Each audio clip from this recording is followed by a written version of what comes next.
अस्सलामु अलैकुम मुअज़्ज़ज़ ख़वातीन व हज़रात, इस तरह की प्यारी प्यारी वीडियो देखने के लिए हमारे चैनल को सब्सक्राइब करें और बेल के आइकॉन को दबाएं ताकि आपको हमारी वीडियो सबसे पहले मिलती रहे। अस्सलामु अलैकुम दोस्तों, पेश खिदमत है चंपा कली एपिसोड नंबर 26। नंदराज तुम्हारा बेटा इस रियासत का वली अहद होने वाला हुक्मरान राजकुमार नंदराज, जिसे अपने ऊपर बड़ा ही मान है, जो खुद को बड़ा ही महान समझता है और उसने अछूतों को ब्राह्मणों के साथ ला खड़ा करने का अज़म किया है, वचन दिया है अछूतों को कि उन्हें उनका मकाम दिया जाएगा। ये क्या कह रहे हैं आप महाराज? देखो युद्धराज, जो कुछ मैं कह रहा हूँ उसको गलत मत समझना, ये मेरे ज्ञान का अपमान होगा। नहीं महाराज नहीं, भगवान की सौगंध, मैं आपके ज्ञान का अपमान करने की जुर्रत नहीं कर सकता। मगर जो कुछ आप कह रहे हैं ये सब कुछ सच है। अगर ये सच है महाराज तो फिर क्या होगा? हम क्या करेंगे महाराज? हम क्या कर सकेंगे? धीरज धीरज युद्धराज, धीरज।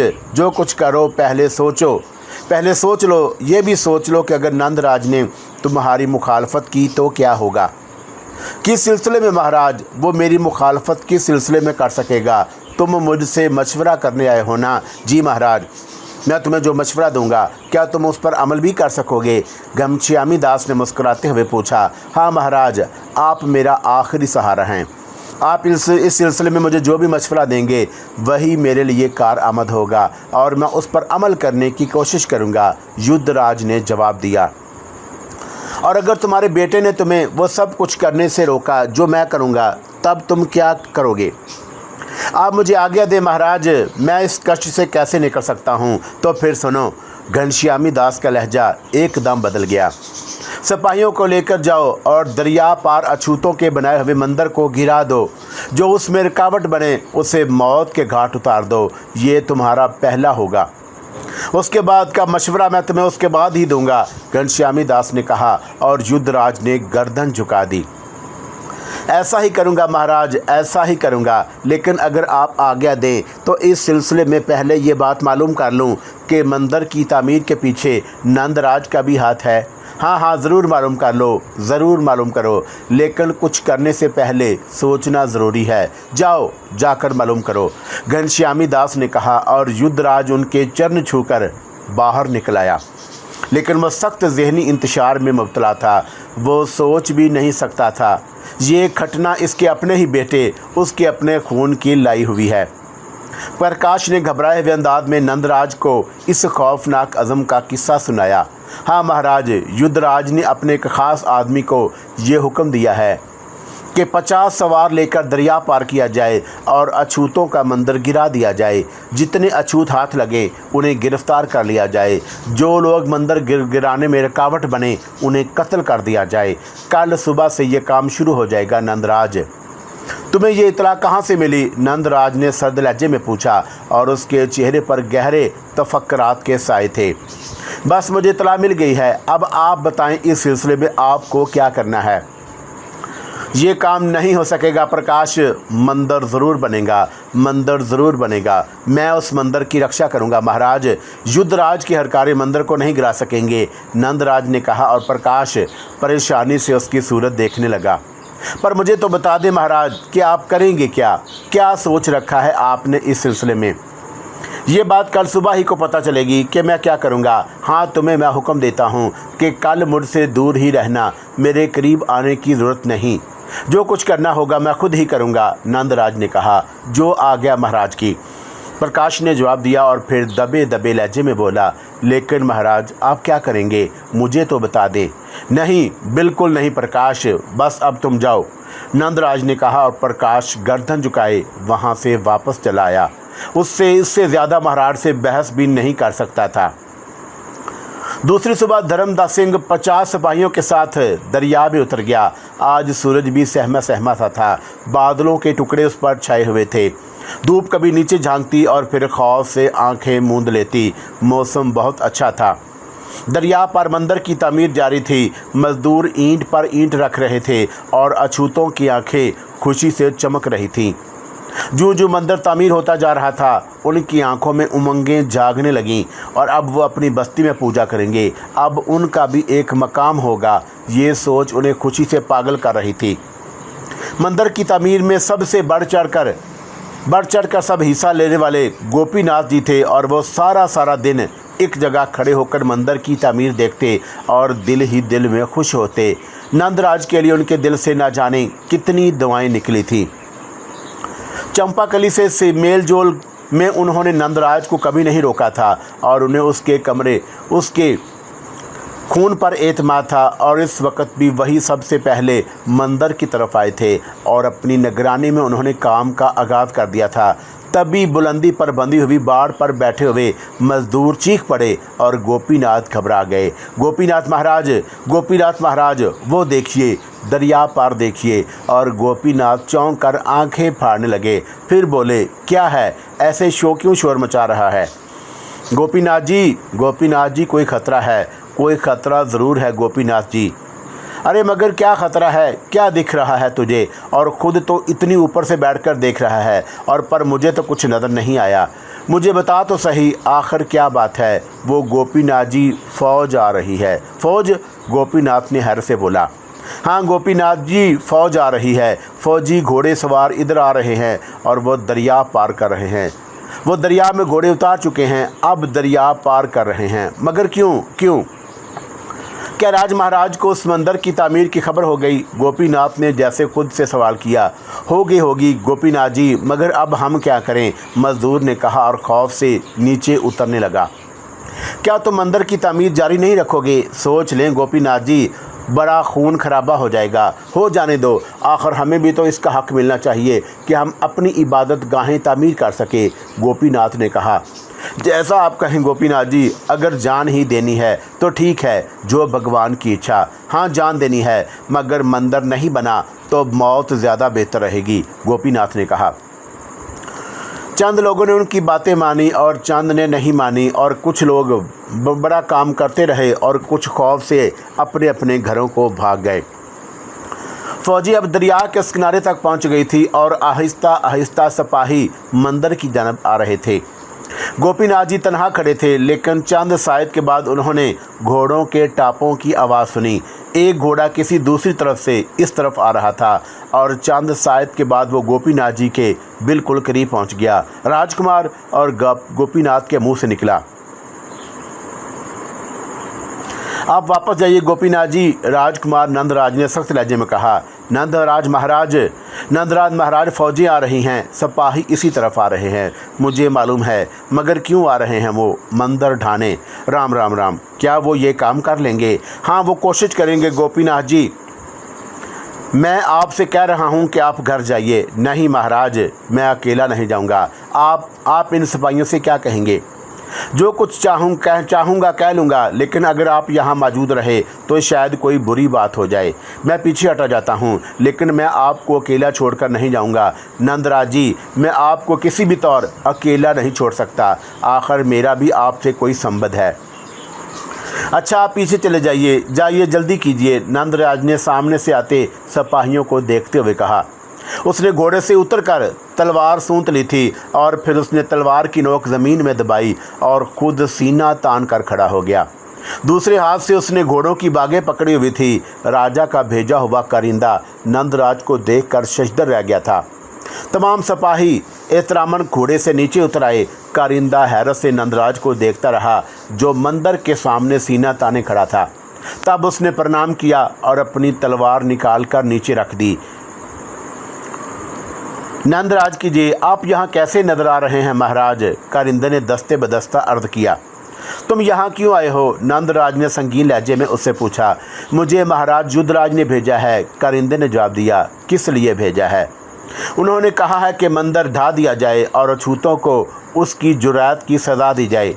ये नहीं हो सकता, वापस लौट जाओ, मंदिर नहीं ढाया जाएगा। नंदराज इसका मुहाफ़िज़ है और ये नंदराज की मर्ज़ी से तामीर किया जा रहा है। महाराज युद्धराज को कोई हक नहीं पहुंचता कि वो उसे ढाने का हुक्म दें। महाराज नंदराज आपकी मर्जी से? करिंदा चौंक कर बोला, हाँ मेरी मर्जी से। और अगर महाराज युद्धराज को ये मंदिर इतना ही नागवार गुजरा है तो फिर उन्हें यहाँ भेज दो। वो खुद अपने हाथों से नंदराज को कत्ल कर देंगे और उसके बाद मंदिर की कोई ईंट अपनी जगह से ही उखाड़ी जाएगी। जी आप क्या कह रहे हैं नंदराज?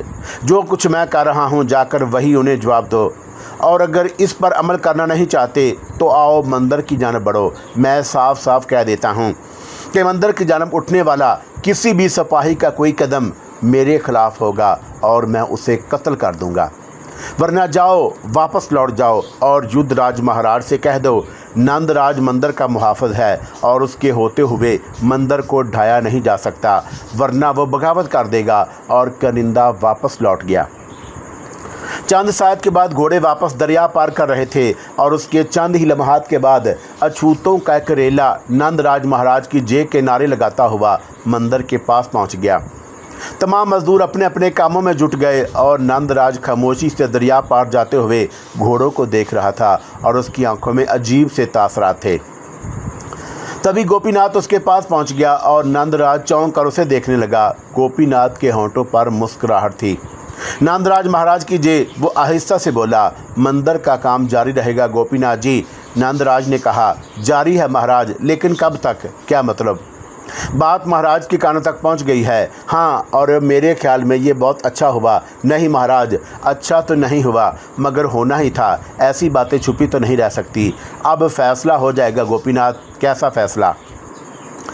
युद्धराज महाराज को यह फैसला करना पड़ेगा कि उन्हें नंदराज प्यारा है या राजपाट। बालक की हट है नंदराज, अगर कुछ ज़्यादा बोल जाऊं तो माफ़ करना। इस हट पर मुझे बहुत प्यार आ रहा है।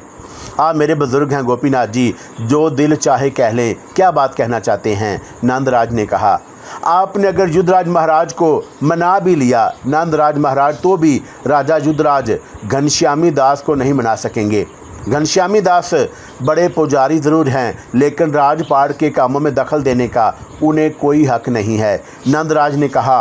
और गोपीनाथ जी मुस्कुराने लगे। फिर बोले, नहीं राजकुमार, आप अभी छोटे हैं। ये तो सब युग युग से हो रहा है। ब्राह्मण राज तो हमेशा से है, क्षत्रिय राज बने हैं, पर असल राज तो ब्राह्मणों के हाथों में है। आखिरी बात वो होती है जो ब्राह्मण चाहते हैं। आप देख लें, घनश्यामी जी वो सब कुछ ना होने देंगे जो आप और हम चाहते हैं। अछूतों को भी अगर ब्राह्मणों के बराबर का दर्जा मिल जाए तो सदियों की साजिश नाकाम हो जाएगी, ब्राह्मणों का मान थोड़ा हो जाएगा। लेकिन उससे ब्राह्मणों पर क्या फ़र्क पड़ता है? पड़ता है महाराज, ये बहुत बड़ी बात है। होगी, मुझे उसकी चिंता नहीं है। मंदिर बन रहा है, बनने दो। मैं देखूंगा कि लोग इसके ख़िलाफ़ क्या करते हैं। ठीक है, और वैसे मैं एक बात कहूँ नंदराज जी? हाँ हाँ कहिए गोपीनाथ जी। आपने अपने आप को सच्चा कर दिखाया है। अगर आपके मन में चंपाकली का हसूल है तो मंदिर बने या ना बने, अछूतों को इंसानों का हक मिले या ना मिले, मैं चंपाकली को आपके चरणों में देने के लिए तैयार हूँ। अगर आपके मन में इसका ख्याल है तो वो आपकी है और आप उससे मेरा विवाह करेंगे गोपीनाथ जी। हाँ, मेरे मन में यही बात थी नंदराज जी कि आप राजकुमार हैं, दूसरे राजकुमारों की तरह सुंदर नारियों से खेलना पसंद करते हैं, इसलिए आप चंपाकली को हासिल करना चाहते हैं, पर आप ऐसे नहीं हैं। गोपीनाथ को अब आप पर पूरा विश्वास हो गया है। शुक्रिया गोपीनाथ जी, लेकिन मैं चंपाकली का अपमान नहीं करूँगा। मैं उसे प्रेम करता हूँ। अपमान? गोपीनाथ ने कहा। हाँ, वो नंदराज की रानी होगी, वो अछूतों का मान बढ़ाएगी। मैं उसे लूट करके माल की तरह हासिल नहीं करूँगा, बल्कि एक राजा की हैसियत से उसे रानी बनाकर जाऊँगा। भगवान आपको सुखी रखे। आपने हमें बहुत बड़ी जगह दे दी है, गोपीनाथ ने मामूनियत से कहा और फिर नंदराज से बोला, मैं अब चलता हूँ गोपीनाथ जी। ये पूरी खबर पिताजी को मिल गई होगी, अब ज़रा उनसे बात हो जाए। भगवान आपकी रक्षा करे, गोपीनाथ ने कहा और नंदराज अपने घोड़े पर सवार होकर दरिया की तरफ चल पड़ा। घनश्यामी दास की कौन सी बात झूठी होती थी? जो कुछ उन्होंने कहा था आज तक ठीक निकला था। और उनके भेजे हुए सवार जब वापस पहुंचे तो दरबार लगा हुआ था और वहां घनश्यामी दास भी मौजूद थे। क्या मंदिर गिरा दिया गया? नहीं महाराज। क्यों? युद्धराज की त्योरियों पर बल पड़ गए। जान की अमान पाएँ तो कहें। हाँ हाँ कहो। क्या अछूत मुकाबले पर आ गए थे? अछूत मुकाबले पर आए होते तो उनको ठीक किया जा सकता था। हमारी तलवारें इतनी कुंद भी नहीं हैं कि राजा युद्धराज के हुक्म के आगे सर उठाने वालों के सर ना काट सके। मगर महाराज, मगर क्या? मगर हमारे सामने राजा आ खड़ा हुआ तो। राजा? कौन राजा? इस राज का आइंदा होने वाला राजा, नंदराज। हाँ राजकुमार नंदराज। क्या वो वहाँ मौजूद था? हाँ महाराज। जब हम मंदिर के सामने पहुंचे तो राजकुमार नंदराज तलवार निकाले घोड़े से नीचे उतर खड़े हुए और उन्होंने कहा कि मंदिर तक पहुंचने से पहले सिपाहियों को नंदराज की लाश से गुजरना होगा। नंदराज? नंदराज, ये नंदराज ने कहा है? हाँ महाराज। फिर क्या हुआ? युद्धराज परेशानी से बोले। उसके बाद किसकी मजाल थी कि मंदिर की तरफ बढ़ता? हम उल्टे पैरों वापस चले आए। युद्धराज की गर्दन झुक गई। वो परेशानी से सोच में डूब गया था और घनश्यामी दास मुस्कुराती निगाहों से उसे देख रहा था। किस चिंता में डूब गया युद्धराज? घनश्यामी दास की आवाज़ सुनकर युद्धराज ने गर्दन उठाई थी। दरबार बर्खास्त किया जाता है, युद्धराज ने कहा और दरबारी उठ उठ कर जाने लगे। थोड़ी देर के बाद दरबार में सिर्फ 2 अफराद रह गए, घनश्यामी और युद्धराज। मैं भी जाऊँ महाराज? घनश्यामी दास ने पूछा। आप ना जाएं महाराज, मैं बहुत परेशान हूँ। क्या इस परेशानी में आप भी मेरा साथ छोड़ जाएंगे? घनश्यामी हाजिर है, कहो अब क्या कहना चाहते हो? अब क्या किया जाए महाराज? नंदराज बच्चा है, जिद पर अड़ गया है, मैं उसे कैसे समझाऊं? धर्म संसार में सबसे बड़ी चीज़ है युद्धराज। धर्म बचाने के लिए बहुत कुछ बलिदान करना पड़ता है। नंदराज की जिद धर्म के आड़े आ रही है तो तुम्हें सख्ती से उसके खिलाफ काम करना चाहिए। मगर मैं क्या करूं अब? ये सोचना तुम्हारा काम है युद्धराज। नापो अपने मन में धर्म और संतान का प्रेम, नापो, तोलो इसे। जो पलड़ा भारी पड़े उसके मुताबिक काम करो। कभी कभी ऐसे इम्तिहान आते ही हैं। राजाओं के लिए भी कभी कभी ऐसी ही परेशानियां जन्म लेती हैं और छत्री ऐसे ही मौके पर सही फैसले करते हैं, वरना उन्हें राजपाट के लिए चुना कैसे जाता। आप मेरी सहायता नहीं करेंगे महाराज? करूँगा, अवश्य करूँगा, पर अभी नहीं। जब तुम थक जाओगे, उस समय जब तुम कोई सही फैसला नहीं कर सकोगे। घनश्यामी महाराज चले गए और युद्धराज देर तक वहाँ खड़ा सोचता रहा और फिर वो महल में वापस आ गया। अंदर रोशनी मौजूद थी।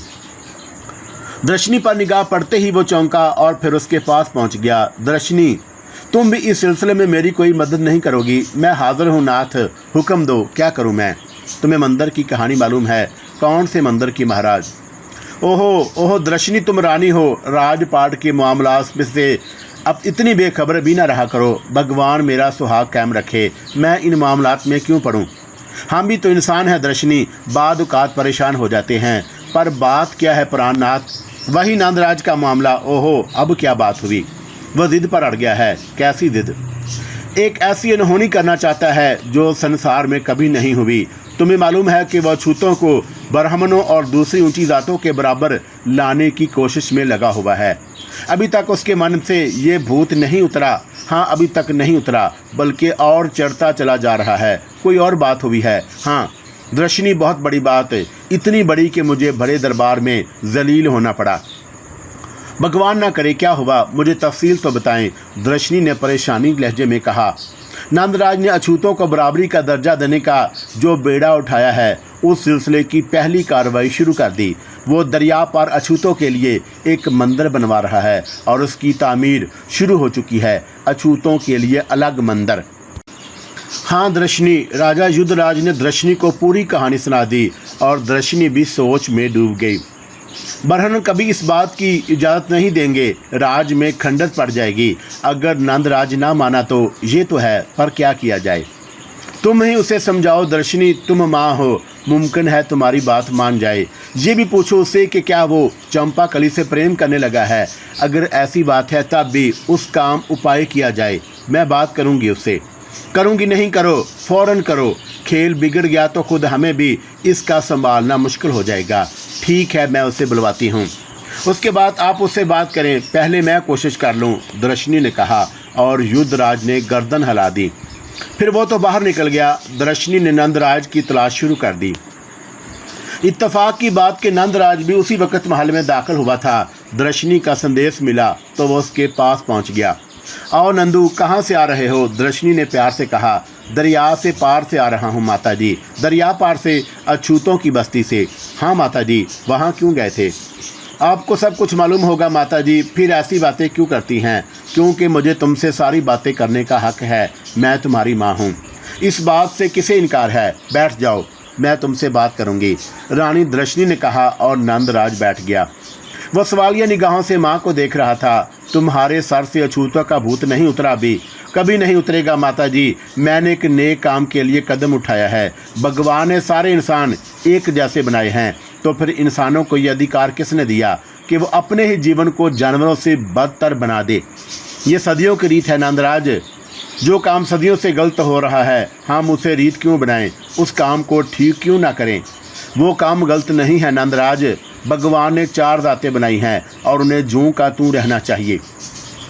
हर काम इंसान का है माता जी। उसने गधे, घोड़े और दूसरे जानवर भी बनाए हैं और उनकी शक्लें अलग अलग बनाई हैं, क्योंकि उसे उनमें फ़र्क रखना था।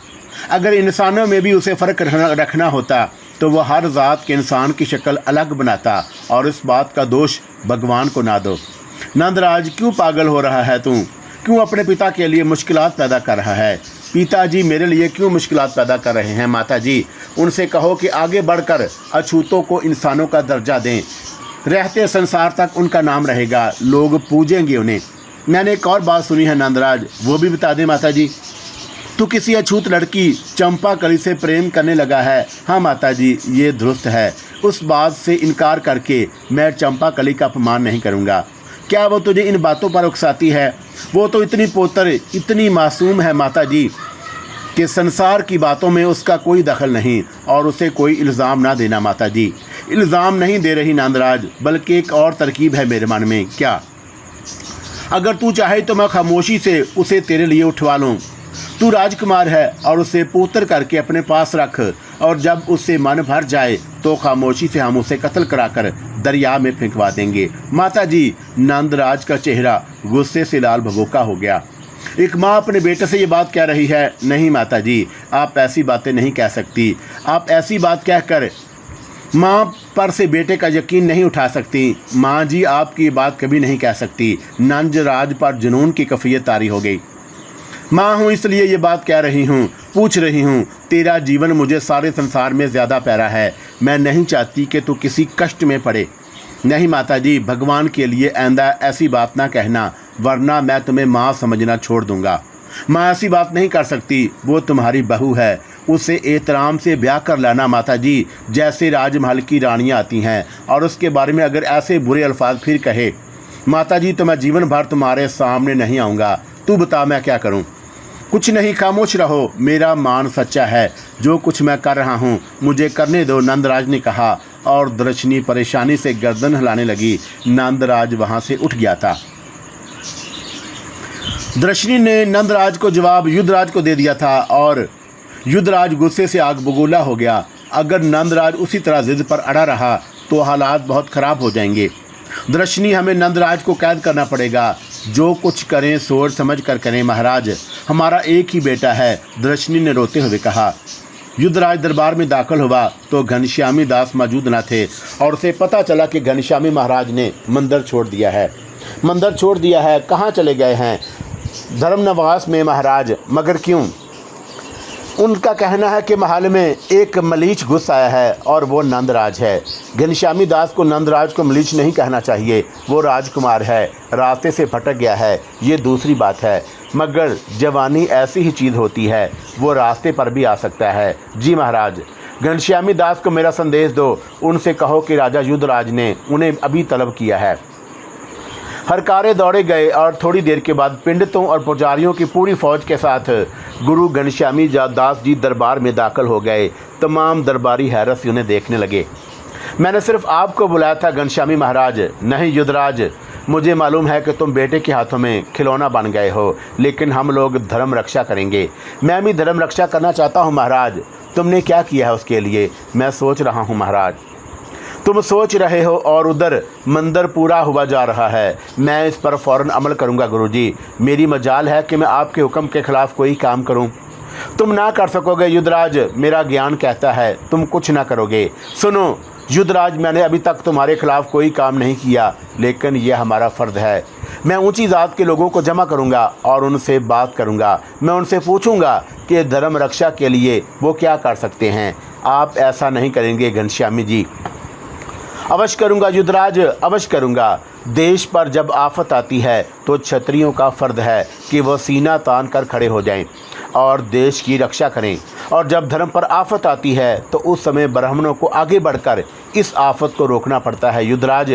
और मैं देख रहा हूँ कि धर्म खतरे में पड़ गया है। वो बात उठाई गई है जो युग युग से कभी नहीं उठी थी। तुम इस बात को मामूली समझते होगे युद्धराज, पर मेरे लिए ये मामूली बात नहीं है। जाओ तुम अपने बेटे की चिंता करो और मैं अपने धर्म की। घनश्यामी दास ने कहा और युद्धराज की गर्दन झुक गई। और फिर काफ़ी देर के बाद वह बोला, नहीं महाराज, धर्म की रक्षा करने में मैं भी आपके साथ हूँ। मैं धर्म का अपमान नहीं करूँगा।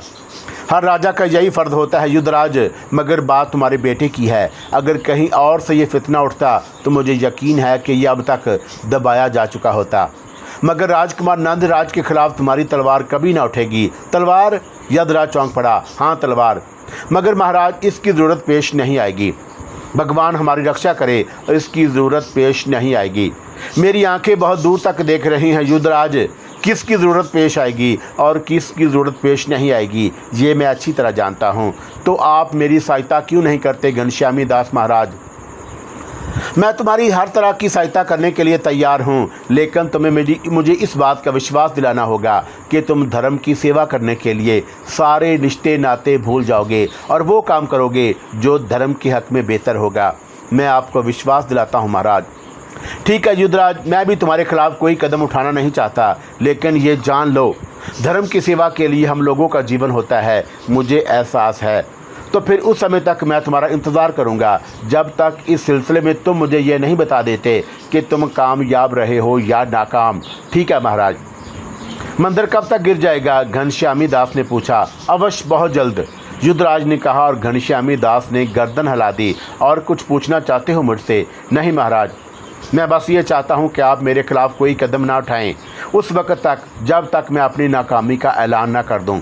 मुझे मंजूर है युद्धराज, घनश्यामी दास ने कहा और मुड़कर वापस चल पड़ा। युद्धराज के चेहरे पर परेशानी ही परेशानी थी। और फिर उसने अपने मंत्री को बुलाया और बोला, नंदराज को दरबार में पेश किया जाए। जो आ गया महाराज, मंत्री जी ने कहा। और सिपाही नंदराज की तलाश में दौड़ा दिए।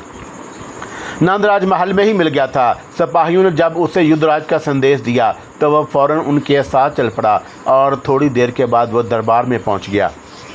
स्वामी घनश्यामी दास वापस जा चुके थे, लेकिन अहले दरबार में अभी तक चैमगोइयाँ जारी थी। नंदराज को देखकर युद्धराज ने कहा, नंदराज, इस वक्त हमने तुम्हें एक बेटे की हैसियत से नहीं बल्कि एक ऐसे शख्सियत की हैसियत से बुलाया है जो रीतों और राज के असूलों के खिलाफ हमारा धर्म भ्रष्ट करने की कोशिश कर रहा है। महाराज ने मुझे जिस तरह भी बुलाया है मैं हाजिर हूँ। नंदराज ने जवाब दिया। हमें जवाब दो नंदराज, क्या दरियार पार मंदिर की तमीर का हुक्म तुमने दिया है? ना सिर्फ हुक्म महाराज, बल्कि मैंने उसके लिए सरमाया भी फराहम किया है और मजदूर भी। नंदराज ने बेखौफी से जवाब दिया। तुमने ऐसा क्यों किया नंदराज? इसलिए महाराज कि मैंने अपने जीवन में कुछ असूलों का इंतखाब कर लिया है, चाहे वो गलत हों। युद्धराज ने पूछा। नहीं महाराज, आपका धर्म कहता है अछूत इंसान नहीं हैं, उन्हें इंसानों का दर्जा ना दिया जाए और उनके साथ जानवरों का सलूक किया जाए। मेरे ख्यालात उससे मुख्तलिफ हैं। मैं फिर वही मिसाल पेश करता हूँ। अगर भगवान इंसानों में फ़र्क रखना चाहता तो उनकी शक्लें भी जानवरों के से अंदाज में मुख्तलिफ बनाता, लेकिन भगवान ने तमाम इंसानों की शक्लें एक सी बनाई हैं और तमाम इंसानों की शक्लें एक जैसी बनाने का मकसद ये है कि भगवान इंसानों के दरमियान कोई फ़र्क नहीं रखना चाहता। मैं इसी प्रकाश को लेकर आगे बढ़ा हूँ और मुझे राजा बनने का मौका मिला तो मैं कम से कम अपनी रियासत से अछूतों का फ़र्क ख़त्म कर दूँगा। मंदिर की तामीर इसकी इब्तिदा है, लेकिन शूद्रों को मंदिर बनाने की इजाज़त नहीं दी जा सकती। क्यों नहीं दी जा सकती? जब भगवान एक है और उसी भगवान को ब्राह्मण मानते हैं और उसी को शूद्र और उसी भगवान की पूजा ब्राह्मण करते हैं और उसी की नीच जात, तो फिर भगवान की पूजा के लिए वो अपने लिए कोई जगह क्यों नहीं बना सकते? मंदिर ज़रूर बनेगा, नंदराज ने कहा। दरबारियों की आंखों में खौफ के आसार उभर आए। नंदराज ने जिस तरह ये अल्फाज कहे थे उससे उसकी अज़म की पुख्तगी झलकती थी। चंद साथ के लिए तो युद्धराज भी दंग रह गया था और फिर उसने थोड़ी देर कबल होने वाली गुफ्तगू का ख्याल किया और चौंक पड़ा और उसकी गद्दी खतरे में थी। अगर ब्राह्मणों ने उसके खिलाफ तहरीक चला दी तो क्या होगा? एक बार फिर सोच लो नंदराज। मैंने सोच समझ कर ही ये कदम उठाया है। तो फिर तुम्हें राज के असूलों के खिलाफ अमल करने के इल्ज़ाम में गिरफ्तार किया जाता है। सिपाहियों, नंदराज को गिरफ्तार कर लो। युद्धराज ने कहा। सिपाही नंदराज के चारों तरफ आ खड़े हुए। मैं आपके हुक्म से गिरफ्तार होने को तैयार हूँ, लेकिन दरबारियों के सामने एक बात आप ज़रूर सुन लें। अगर मंदिर गिरा दिया गया, अगर एक बेछूत को मंदिर की तामीर के सिलसिले में कत्ल या गिरफ्तार किया गया तो मुझे इस रियासत का बागी समझा जाए। ले जाओ इसे और कैद खाने में डाल दो, युद्धराज ने कहा और सिपाही नंदराज को दरबार से ले गए।